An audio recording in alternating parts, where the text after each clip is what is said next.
तो क्या 15 जनवरी को शुरुआत होगी? क्या 15 जनवरी को शुरुआत होगी?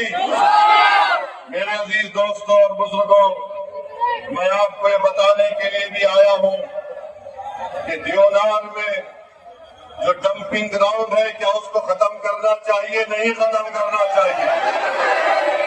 देवनार में जो डंपिंग ग्राउंड है वो खत्म होना चाहिए, नहीं होना चाहिए। जितने लोग खत्म होना चाहते हैं मेरे साथ नारा लगाइए, नारे तकबीर। अब आप जनाब सुनिए, समाजवादी पार्टी के लोगों से आपको पूछना पड़ेगा कि 20 साल में आपने देवनार के डंपिंग ग्राउंड को खत्म क्यों नहीं किया? और इस डंपिंग ग्राउंड की वजह से यहाँ की जनता और आवाम में उनके फेफड़े खराब हो रहे हैं, बच्चों की जिंदगियां मुतासिर हो रही है, बुजुर्गों का जीना महाल हो चुका है। क्या आप चाहते कि एसएमएस एनओकेनास बायो मेडिकल का वेस्ट पोल्यूशन का यहाँ पर डंपिंग खत्म हो? जानवरों को जलाकर, इंसानी जिस्म को जलाकर लाकर यहाँ पर फेंका जा रहा है। इस इलाके में आप देख चुके हैं कि इतने वर्षों से आपने समाजवादी पार्टी को कामयाब किया, उनके कारपोरेटर्स को अराकी ने बल्दिया को कामयाब किया, उन्होंने इस मसले का हल तलाश नहीं किया। मैं आपको बताना चाह रहा हूं, आप मजलिस के कारपोरेटर्स को कामयाब करिए, इंशाअल्लाह ताला ये डंपिंग ग्राउंड बंद होगा। कोई गाड़ी आकर कचरा नहीं फेंकेगी, मजलिस का कारपोरेटर जीतेगा। अगर कचरा लेकर देवनार में आएंगे तो इंशाअल्लाह ताला मुंबई की सड़कों पर कचरा को डालेंगे, फडणवीस के घर के सामने जाकर। ये आपको बताना पड़ेगा 15 तारीख के दिन। अस्पताल नहीं है, अस्पताल है तो डॉक्टर नहीं है। प्राइवेट अस्पतालों में जाकर गरीबों पर बोझ बन जाता है। 15 तारीख के दिन मजलिस के कारपोरेटर्स को कामयाब करिए, इंशाअल्लाह ताला अस्पताल बनेगा। अब सेहत खराब होगी तो फडणवीस की और अबू आसिम की सेहत खराब होगी इंशाअल्लाह। जिस्मानी नहीं, सियासी सेहत खराब होगी। मेरे भाई रुक जाओ, बच्चे को ले लो, बच्चे को ले लो। हाँ ले लो, आ जाओ बेटा, आ जाओ। बच्चे के मुस्तकबिल के लिए आपको 15 तारीख को डालना है इंशाअल्लाह। चौथी बात, गवर्नमेंट स्कूल नहीं है, गवर्नमेंट स्कूल नहीं।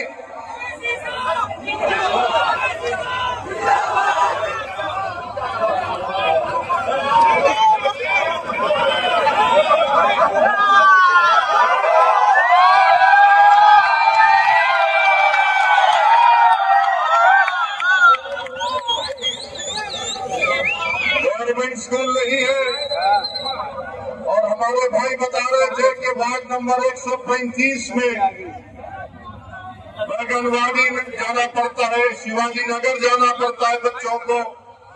एक भी बीएमसी का स्कूल वार्ड नंबर 135 में नहीं है और महाना 900 रुपये खर्च करना पड़ता है। मैं आपसे वादा कर रहा हूं, आप वार्ड नंबर 135 से मजलिस इत्तेहादुल मुस्लिमीन के उम्मीदवार को कामयाब करिए, इंशाअल्लाह ताला गवर्नमेंट स्कूल खुलाया जाएगा। जो काम समाजवादी पार्टी ने नहीं किया वो काम सही तरीके से सही राह पर ले जाने का काम अतीक की क़यादत में मजलिस इत्तेहादुल मुस्लिमीन करेगी। मेरे भाई, पानी की सप्लाई बराबर नहीं आती है और आप देखते हैं कि गोवंडी, शिवाजी नगर, मनखुर्द में बारिश होती है तो पानी जमा हो जाता है। मैं आपसे वादा कर रहा हूं कि इंशाअल्लाह ताला मजलिस के कारपोरेटर कामयाब होंगे तो पानी की सप्लाई भी सही होगी और बारिश में पानी जो जमा हो जाता है उसके निकासी का इंतजाम किया जाएगा। रोड नहीं है, ट्रैफिक की वजह से गोवंडी, बैगनवाड़ी, शिवाजी नगर में ट्रैफिक जाम हो जाता है। जिस तरह इन्होंने आपको तकालीफ दी है, अगर आप 15 तारीख को निकलकर पतंग के निशान पर बटन दबाकर पोलिंग बूथ पर जाकर ट्रैफिक जाम कर देंगे तो इंशाअल्लाह ताला मजलिस यहाँ की मसाइल को हल करेगी। समाजवादी के कॉर्पोरेटर्स को आपने मौका दिया मगर उन्होंने कुछ नहीं किया। और जनाब अबू आसिम ये कहती है कि मजलिस अगर लीडरशिप को बनाने की बात करती है तो समाजवादी पार्टी के यहाँ के मुकामी एमएलए साहब बोलते हैं कि पाकिस्तान चले जाओ। सुनो अबू आसिम साहब,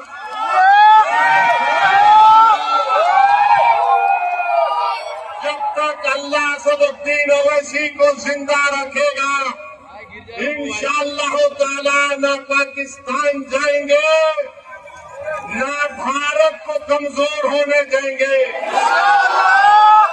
और भारत को मजबूत बनाने के लिए भारत की सबसे मजलूम अगर कोई अक़लियत है तो मुसलमान है। किसी से नाइंसाफी की जाती है तो मुसलमान है।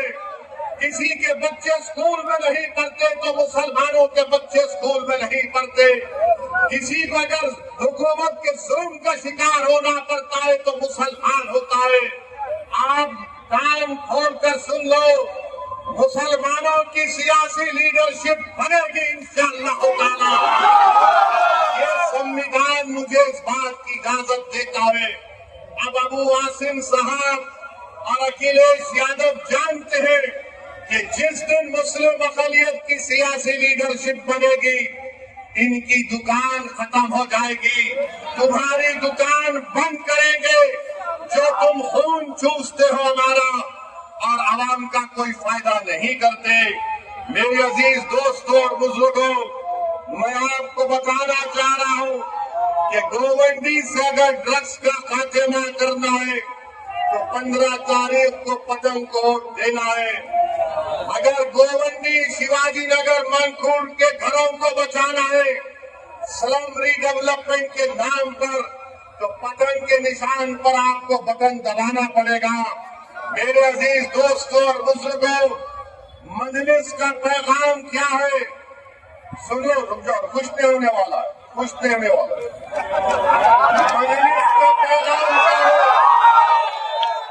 मजलिस का पैगाम इनफरादियत नहीं है, इंडिविजुअल नहीं है। मजलिस ये नहीं कहती कि एक शख्स को देखो, मजलिस कहती है इज्तिमाइयत को देखो, कलेक्टिव की बात, कलेक्टिव रेस्पॉन्सिबिलिटी की बात मजलिस इत्तेहाद अल मुस्लिमीन करती है। समाजवादी बोलती है एक शख्स को दो। मैं क्या चाहता हूँ कि मजलिस के प्लेटफॉर्म पर एक नहीं बल्कि 100 की तादाद में आपके दुआ और वोटों से, जमीनी सतह से आपका लीडर पैदा हो जाए। ये काम में आपको ताउन करना है मेरे भाई। लीडरशिप को बनाना है जो आपकी आवाज में बात करेगा, जो आपके तकालीफ और मसाइल को बयान करेगा। और फिर जनाब अबू आसिम साहब ने इसी जगह पर एक प्रोग्राम किया और कहा 30 साल बेमिसाल। कहा था 30 साल बेमिसाल कहा था। अब मेरा जवाब अबू आसिम साहब आपके लिए है कि 20 साल गोवंडी बेहाल। जुर्म की रात लंबी, गुर्बत, तंगी और कचरे के पहाड़, ये अबू आसिम का कमाल। 20 साल बेमिसाल। कभी भाई सुनिए, कभी चलकर फिरते भी आप, कभी आंख से देखते यहाँ की बदहाली को, कभी तुमने देवनार के जंपिंग ग्राउंड के बारे में बात की, कभी ड्रग्स के मसले पर तुमने देखा कि कैसे हल किया जाए। मैं जिम्मेदारी के साथ कह रहा हूँ, मैं यहाँ पर बैठकर मजलिस के इन तमाम 8 उम्मीदवारों की तकारीर को सुन रहा था। मैं आपको जिम्मेदारी के साथ बता रहा हूँ कि बहुत लंबे अरसे के बाद मैंने ऐसे काबिल उम्मीदवारों को देखा है। आपसे गुजारिश है, दरमंदाना अपील है कि आप इन 8 उम्मीदवारों को बटन के निशान पर बटन दबाकर इस विधानसभा आपके वार्ड की तरक्की के लिए आपको कामयाब और कामरान करना है। और आप जानते हैं मेरे भाई कि देवेंद्र फडणवीस बार बार बोलते हैं ये ट्रिपल इंजन की सरकार है। मुंबई पब्लिक स्कूल से नटवर पार्क कंपाउंड में 2 साल लग गए रोड को बनाने के लिए। अरे फडणवीस साहब, ये कौन सा तुम्हारा ट्रिपल इंजन की सरकार है?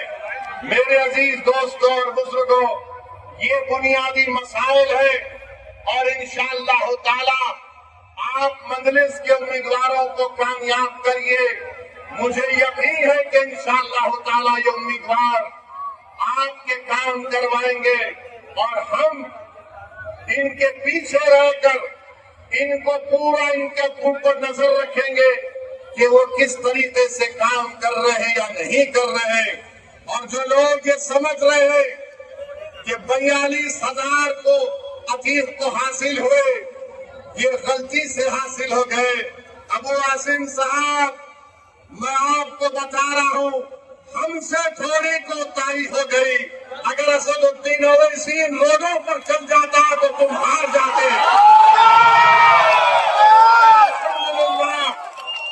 अब गोवंडी के मानकोट शिवाजी नगर के हर घर में पतंग पहुंच चुकी है। हर घर में मजलिस का पैगाम पहुंच चुका है। मेरे भाई, एक सियासतदान के लिए आपने 20 साल उसको वोट दिया। बताओ 20 साल में ये बर्बादी कर दी गई है आपके इलाकों में। अगर आप इंसाफ चाहते हैं तो मैं नौजवानों से अपील कर रहा हूं कि आप मजलिस इत्तेहादुल मुस्लिमीन को देकर कामयाब और कामरान करिए। और दूसरी बात ये है कि अभी हम सुन रहे हैं, मेरे भाई सुनो, रुक जाओ थोड़ी देर। I love you.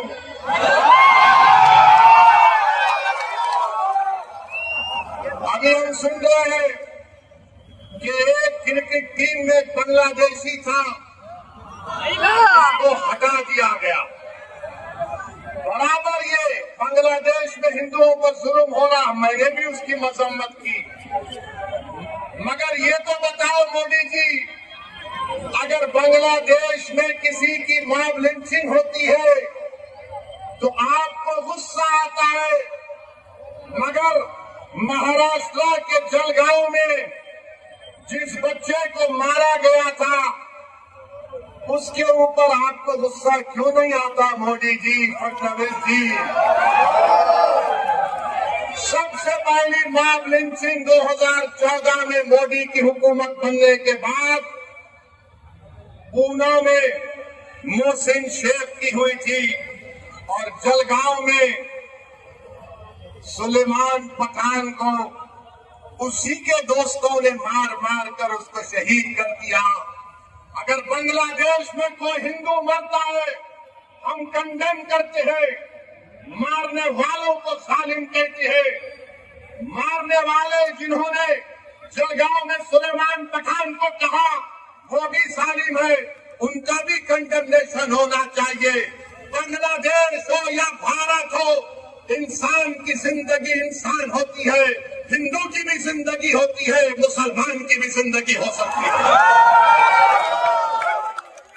और हम पूरे बीजेपी वाले आज टीवी पर बाजा बजा रहे, हमने एक प्लेयर को वापस कर दिया। अरे सुनो, तुम क्या सबको बेवकूफ बनाना चाहते हो? सुनो, एक क्रिकेट प्लेयर को निकाल दिया, पूरे बीजेपी वाले बोल रहे ये हमारे इत्तेहाद की कामयाबी हुई है। अब सुनो भारत की जनता, खासतौर से भारत और महाराष्ट्र के हमारे हिंदू भाई बहनों से कह रहा हूं, तुम एक क्रिकेट प्लेयर के कैंसलेशन पर तुम मिठाई बांट रहे हो तो नरेंद्र मोदी से पूछो। इस साल मोदी ने बांग्लादेश को 120 करोड़ रुपए दिए, नहीं दिए? बताओ मेरे को। 120 करोड़ रुपए, 120 करोड़ ग्रांट और एड में दिए। 1160 मेगावाट की एनर्जी भारत से बांग्लादेश को जाती है। और सुनो हमारा हिंदू भाई बहनों, मोदी ने 10 साल में बांग्लादेश को लेटर ऑफ क्रेडिट कितना दिया? $8 बिलियन। $8 बिलियन। और तुम असदुद्दीन ओवैसी को गाली देते हो। सुनो, मैं किसी मजहब का खिलाफ खाना कभी रहूंगा इंशाअल्लाह। अगर मजलूमों से इंसाफ का मुतालबा करना, अगर मोहसिन शेख के कातिलों को सजा दिलाने की बात करना, अगर जलगांव के सुलेमान पठान खान को जिसके दोस्तों ने उसको मारा, उनको कफरा किरदार तक पहुंचाने की बात करना अगर जुर्म है तो खुदा की कसम जब तक जिंदा रहूंगा जुर्म करता रहूंगा। और वो क्रिकेट प्लेयर के थ्रू, वो क्रिकेट प्लेयर, वो टीम ने उसको 10 करोड़ में खरीदा। आपने बांग्लादेश को 120 करोड़ रुपए 2025 में दिए एड और ग्रांट में। 1160 मेगावाट पावर बांग्लादेश को भारत से जा रहा है। और 10 साल में मोदी की हुकूमत ने एलओसी दिया $8 बिलियन का। $8 बिलियन का। और तुम नफरत करते हो मुसलमानों से। मैंने पार्लियामेंट में खड़े होकर कहा था कि बांग्लादेश की हमारे हिंदू भाई बहनों की मंदिरों का तहफ्फुज़ होना चाहिए। आप पैसे दे रहे और यहाँ पर बीजेपी के लोग, क्योंकि महाराष्ट्र का इलेक्शन है, महाराष्ट्र की और मुंबई की जनता को बोल रहे देखो हमने बांग्लादेशी को भिजा दिया। अरे एक और तो भिजाओ ना जो मोदी की बहन बनकर दिल्ली में बैठी। आप चाहते हो मोहतरमा बांग्लादेश जाए? आप चाहते हो बांग्लादेश को दे दिया जाए? लगाओ नारा, नारे तकबीर। मोदी जी सुनो, ये आवाज आ रही है, लेके जाओ, उसको निकालो, उसको पहुंचाओ बांग्लादेश।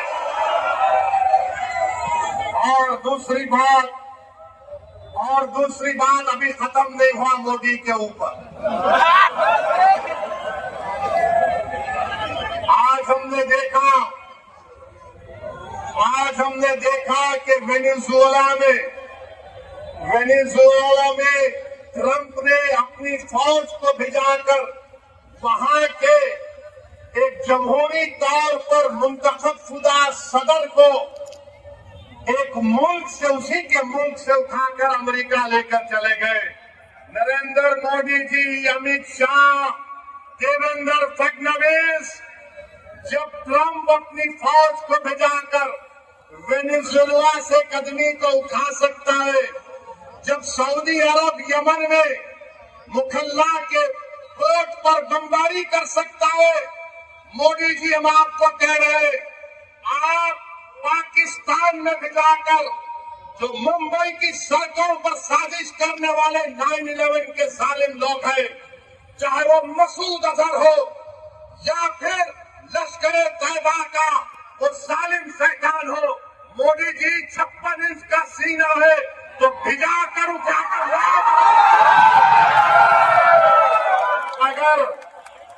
अगर ट्रंप कर सकता है तो क्या कम है? जब ट्रंप कर सकता है तो आपको भी करना पड़ेगा, क्योंकि मोदी ने कहा था अब की बार ट्रंप सरकार। तो मेरे भाई, मुझे मालूम मुझे मालूम कि आज के भाषण के बाद टीवी चैनल के लोग मसरूफ हो जाएंगे। ओवैसी का एक और भड़काऊ भाषण। अरे जालिमों सुनो, किसी शायर ने अच्छा कहा था कि तुम्हारी सोच के सांचे में ढल नहीं सकता, तुम्हारी सोच के सांचे में ढल नहीं सकता, जबान काट लो लहजा बदल नहीं सकता, जबान काट लो लहजा बदल नहीं सकता। और सुनो नरेंद्र मोदी, देवेंद्र फडणवीस और अखिलेश यादव, मुझे भी मोम का समझ रहे हो क्या? तुम क्या अबू आसिम साहब की तरह मुझे भी मोम का समझ रहे हो क्या? तुम्हारी दौड़ से ये लोहा पिघल नहीं सकता। मेरे अजीज दोस्तों और बुजुर्गों, अब आएंगे समाजवादी के लोग, उत्तर प्रदेश से भी आएंगे और आकर सिर्फ एक ही का नाम लेंगे, दूल्हे भाई आकर ये बोलकर गए थे। इनको पूछो, अगर समाजवादी पार्टी के तरफ से कोई एमपी आएगा तो एमपी से पूछो, जब भारत की पार्लियामेंट में वंदे मातरम पर बहस हो रही थी तो किसने भारत की पार्लियामेंट में खड़े होकर भारत के संविधान का हवाला देकर कहा था? मैंने कहा था कि भारत का जो आईन है, प्रियम्बल है, वो शुरू होता वी द पीपल के नाम से, भारत माता के नाम से शुरू नहीं होता। वो किसने भारत की पार्लियामेंट में खड़े होकर कहा था कि भारत का जो संविधान का आईन का प्रियम्बल है वो क्या कहता है? जिस वक्त संविधान को अपना रहे थे 24 जनवरी 1950 को, तो क्या कहा था? Liberty of thought, expression, belief, faith and worship कहा था हमने। और ये समाजवादी पार्टी के जितने एमपी खड़े होकर कह रहे थे, मैंने खड़े होकर कहा हम इस मुल्क के लिए अपनी जानों को कुर्बान करते और करते रहेंगे। मगर हमने कहा कि हम सिर्फ अल्लाह की इबादत करने वाले हैं, हम अपनी माँ से बेइंतहा मोहब्बत करते। मेरी माँ खुदा नहीं है, मेरा खुदा वो है जो जमीन आसमान का खालिक है। मेरी बात का यकीन मत करो, उठाकर सुन लो यूट्यूब पर जितने समाजवादी पार्टी के एमपी तकरीर किए। मैंने कहा था इय्याका नअबुदु व इय्याका नस्तईन। तुमने क्या कहा था बताओ? भारत का संविधान मुझे इस बात की इजाजत देता है, ये समाजवादी पार्टी ने उत्तर प्रदेश में और महाराष्ट्र में जितना बेड़ा गर्क किया है मुस्लिम अक़लियत का, जितना इसमें बराबर कहा कांग्रेस का, शिवसेना का, राष्ट्रवादी कांग्रेस का है, बीजेपी का है, उतना भी हिस्सा समाजवादी पार्टी का भी है। याद रखो आप, ये तमाम नहीं चाहते कि तुम्हारे दिल में जो तकलीफ है तुम्हारी जबान पर आ जाए। ये कभी नहीं चाहते कि तुम्हारे जो ख्वाब है उसको पूरा किया जाए। ये कभी नहीं चाहते कि तुमको साथ लाकर खड़ा किया जाए। ये कभी नहीं चाहते कि तुमको लीडर बनाया जाए। मजलिस का पैगाम ये है कि तुम साथ भी खड़े होगे, तुम आंख में आंख डालकर जमहूरी तरीके से अपनी राय को लड़ोगे। तो क्या आप मजलिस को वोट देंगे 15 तारीख को? 15 तारीख को बटन के निशान पर बटन दबेगा तो लगाइए मेरे साथ नारा, नारे तकबीर, नारे तकबीर। अपने अपने सेलफोन की लाइट खोलकर पूरे जितने लोग हैं जो दीवारों पर खड़े हैं, जहां तक मेरी आवाज जा रही है वो बिल्डिंग पर भी खड़े हैं, मोदी को, फडणवीस को, अखिलेश यादव को कि 15 तारीख के दिन से पता